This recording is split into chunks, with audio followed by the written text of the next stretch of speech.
ডিসেম্বরের video 16ই December edit করতে বসলাম। একটা মেহেন্দির অর্ডার নিয়ে চলে যাচ্ছিলাম, একটু বাড়ির পাশেই অর্ডার ছিল, আর যেতে গিয়ে দেখলাম মস্ত বড় একটা সাপ। ওই জন্য আমি থমকে দাঁড়িয়ে গেছি। সাপটা চলে যাওয়ার পর আমি মেহেন্দিটা দিতে গেছিলাম। আমার বান্ধবী ছিল, ও দিক দিয়ে ভিডিও করছে, আমি আমার দিক দিয়ে ভিডিও করছি। মেহেন্দি দিয়ে বাড়িতে এসে আমি একটু মাংস দিয়ে ভাত খেয়ে নিচ্ছি। তারপর দুই বোন শপিং করতে বের হচ্ছিলাম। একটা জায়গায় ঘুরতে যাওয়ার কথা চলছিল বাড়িতে, আর নতুন ড্রেস বলতে কিছুই ছিল না, ওই জন্য দুজন শপিং করতে বেরিয়ে পড়েছিলাম বারুইপুরে। তো বারুইপুর ফিশাল মলে আমরা গিয়েছিলাম, ওখানে কিছু কালেকশন দেখলাম।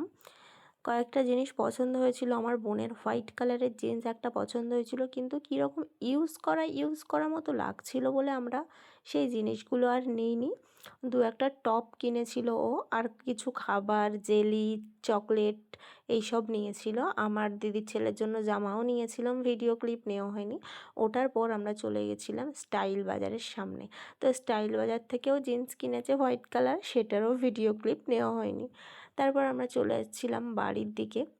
অনেকক্ষণ অটো চড়েছি, ওই জন্য ভ্যানে করে বাড়ি যাচ্ছিলাম। আর বাড়িতে এসে আমার কাজ তো আমাকে করতেই হবে, এই কাজটা আর কেউ করে দেবে না। মেহেন্দি বানাতে বসে গেছিলাম।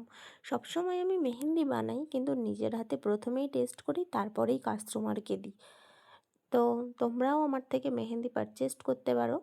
আর এখানে আমার ভাবি আমাকে আজকে মেহেন্দি বানাতে অনেক হেল্প করেছিল।